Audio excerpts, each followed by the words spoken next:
Hey, what's up, guys and gals? Jesse here from Long Lost Robots. I am so happy to be back on YouTube. I know I've said that before, but I'm going to say it again. Today, I wanted to share with you, as I get back on YouTube, my completely self-contained Dawdles jam setup. Now, for reals, this is only a jam setup. That's why I like it. Why do I spend my money on it? Why do I spend my time on it? Well, the one simple reason, guys, is because it's a lot of fun. There's nothing more like pressing play on something, turning some knobs, having a good time, and I just feel it's something that you can't do on a laptop and on a desktop. And for the most part, you can go expensive or you can go really cheap. Now, this is just a really inexpensive setup, in my opinion, because you can go get synthesizers out there starting easily, analog synthesizers at $1,000. So if you're in the niche department of synthesizers, there are synthesizers coming out all the time. You can go check out Bo Beats, you can go check out Ricky Tinez, and these guys are always showing you really niche synthesizers, and these bad boys are starting at $8 to $1,000 instantly. Now, you can call me a Behringer bro if you want. I don't mind that whatsoever. I do have two Arteria pieces here. I got some Behringer. I have my Presonus speakers. I have my Volca new bass, and this is all just self-contained. I don't have it set up to my DAW or to my writing area that I have over here in my studio. Let me know if you want a studio tour. I'm gonna do it. I'm gonna do it in sections and show you what I have, how I use it, and then get behind the scenes a little bit too. But this setup is super fun. Check it out, guys. That's the JT4000 Micro. Behringer just put out the MIDI edition yesterday. I'm going to make a video on that today, actually. Right now, I have the drum brute controlling the Micro, the JT4000, and I have the Arteria key step, the most basic one you can get. Now, I don't like this one very much, but it's controlling the Pro versus Mini. And as you can see, you don't have to have the coolest sounds to get this going. A lot of reverb and a lot of delay goes a long way. And the funny thing is that people will put $400 or $500 reverb pedals on their $4,000 or $5,000 synths, and at some point, my friends, it's all going to sound the same. Now, yes, some do sound a little sweeter than others, but we're here to have fun. So it really doesn't matter how much money you have or how much money you don't have. You can get away with 2 or 3 pieces and just have a good time. So right now, I'm just definitely controlling the JT4000 with the sequencer that's built into this. The good folks at Arteria had the smart genius move to include a sequencer out for every one of their drum sounds. So instead of a drum sound right now, I'm controlling the JT4000. So it's 16 steps per sound, and I have it all white keyed instead of black, so you can't make any mistakes. It's just a lot of fun. I even have the Volca new bass, and of course I can come over here and control the Volca new bass with this. Let's go ahead and turn that up a little bit. So it's a really cool little setup. Why do I suggest that if you're interested in getting into some small synths, that you go inexpensive at first? Well, because for one, most of these inexpensive Behringer synths, especially, and the Volca range, the learning curve is pretty small. Now, the Volcas do have a lot of parameters that are inside, and they're not necessarily right on the front panel. But if you take the time and you only have a couple, you can learn all that stuff really fast. I have a lot of pieces here. This one just came for my birthday. For Father's Day 2024, which is this year. I got the little mini universe here as some effects. These are all on Temu and Amazon. You can get these for like $30. The mini universe is awesome. You're going to hear that today. I just got the Levitate in today. I just got the Levitate around 2 weeks ago. It's October right now, 2024. It is awesome. I got it for like $27 on Temu. I know a lot of you guys don't like Temu, but your information's already out there. You're already buying stuff from China, so let's not be hypocrites. If you own an Apple, if you own an Android, if you own Samsung and all that, you're supporting China. So let's just get that out of the way. No big heads here. So I'm having a great time with this setup. Let me know in the comments below if you want me to do a video on how this is all kind of connected together. But my friends, it is just so much fun to get off of work, come in here for a few minutes, 15, 20, 30 minutes, while I have some time away from my wife and my daughter while they might be doing things, getting ready for school the next day. And I can come in here and just jam.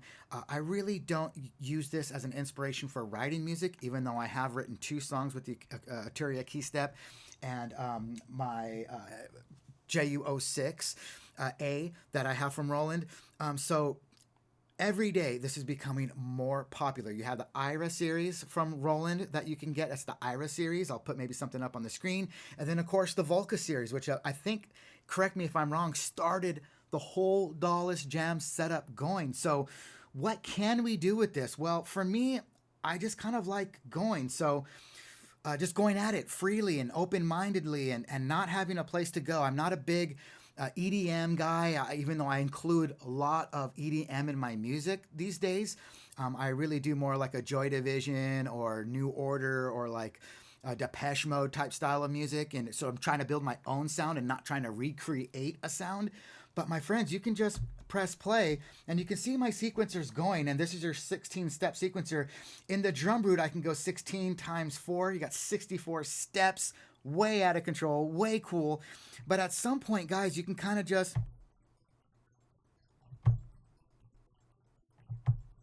Okay, so now, well, let's get a little hold on there. Let's try that again.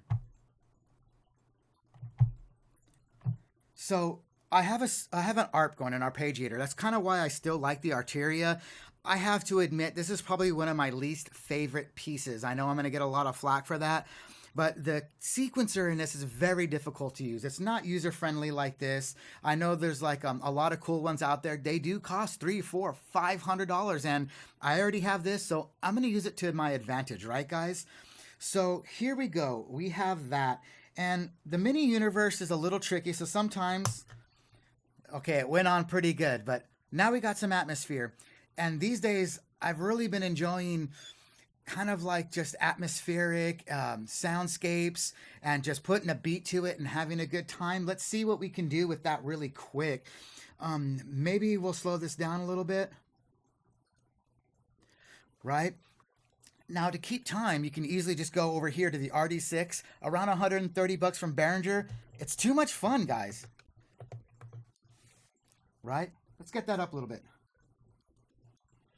Get that kick going. And you can just kind of keep time that way.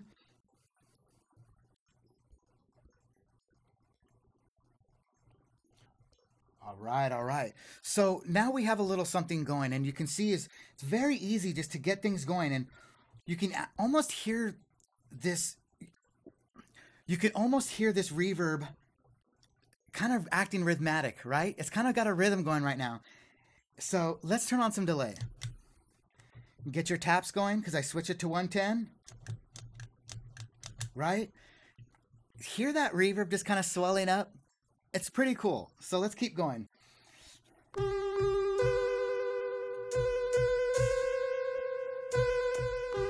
Let's turn those down. Right?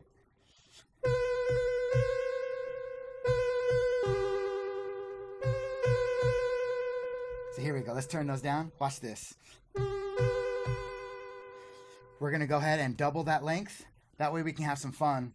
And I can see over here where my patterns are. So there's one, and there's my next pattern, right? And that'll just start repeating. But it's very in your face, right? So let's get the levitate going. Right? Not too bad. Let's kill the wetness a little bit. Get that RD6 up.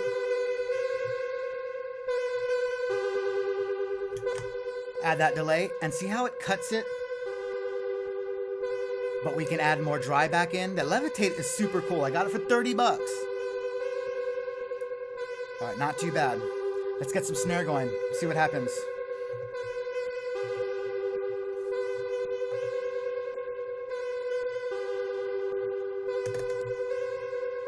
Watch this. Let's get some hi-hat. Let's throw it off.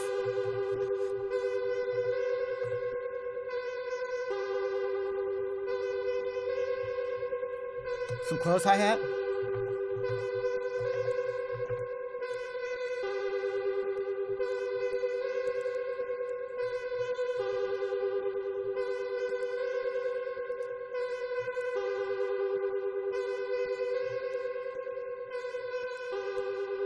Not too shabby. So you can see how quickly you can just build awesome soundscapes.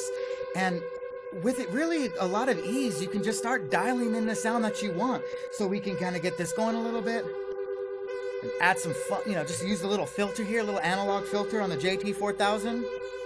You can hear, bring some of that crispiness back. Or you can kind of turn it into like a pad.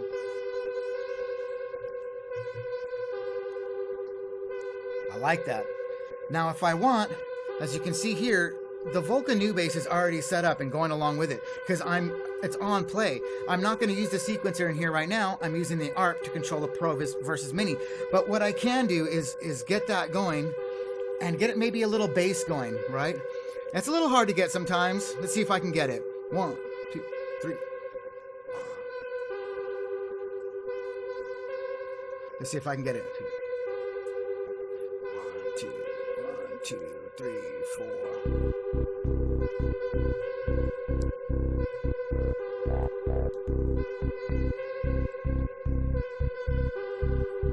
Not too shabby, not too shabby. Now we kind of got a little something going.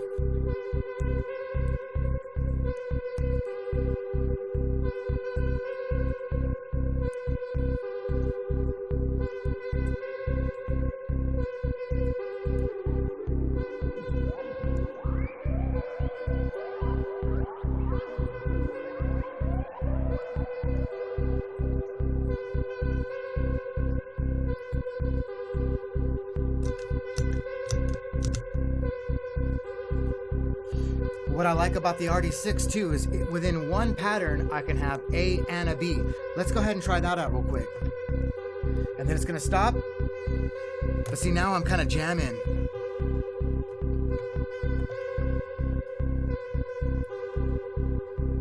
Right? You can get those snares back in. Maybe some claps.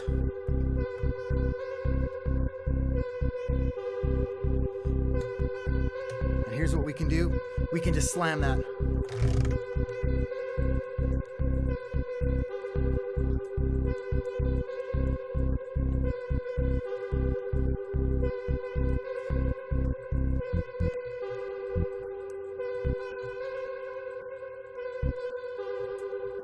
Kind of off a little bit. Let's get that bass back on time.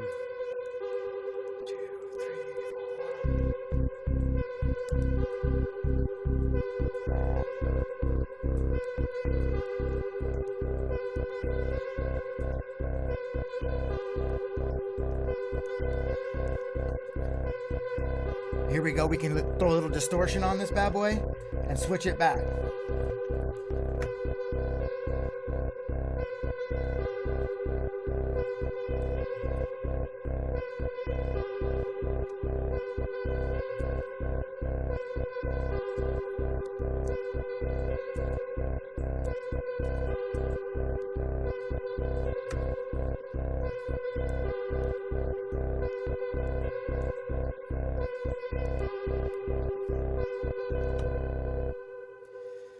So not too shabby. As you can see, I'm just having a good old time over here. And I was kind of messing with this jam the other night, and it's very difficult to recreate jams that you're doing. So sometimes you just got to record them, have a good time, keep them for later. If you do create an awesome riff for a song, you can take that into the DAW, in other ways. Like I said, I have recorded at least 2 songs with the basic sequencer from Arturia. I came up with the sequence. It controlled a few things. I threw some guitars together and some other elements, of course, brought it into the DAW and created a whole song while still adhering to the limitations of the Arturia sequencer. That's why I have an MPC, because technically it's just a DAW in a much smaller package, and I can still do this, but with the MPC. Anyways, guys, I'm so glad I'm back on YouTube. I hope you've had a good time. I'm really trying to just show you how to write music in my videos now. I don't want to do a lot of gear reviews, but I do want to talk about the gear I have, why I have it, and maybe just inspire you to either get really cheap gear or get really expensive gear. No matter what the budget you have, it's all good. If you want to buy a $5,000 synthesizer, God bless you, you're awesome. Please do it and help these other companies out, because I don't know how the hell they stay in business. And it's probably why they're getting eaten up by all these other conglomerates, and everything's under one umbrella these days. So anyways, guys, that's it for me today. I want to keep this video short. What kind of Dawdles setup do you have? Like, subscribe, comment below, share the video. I'm back on. Subscribe. It's the only way I can continue doing these videos. I'm here to have a good time. I'm going to try to do it for the long haul, get myself a little camera, make these videos look a lot better, and just have a good old time making music, inspiring others to do the same, and just have a good old time. Anyways, guys, I hope you are making some beautiful music. My name is Jesse. Take care.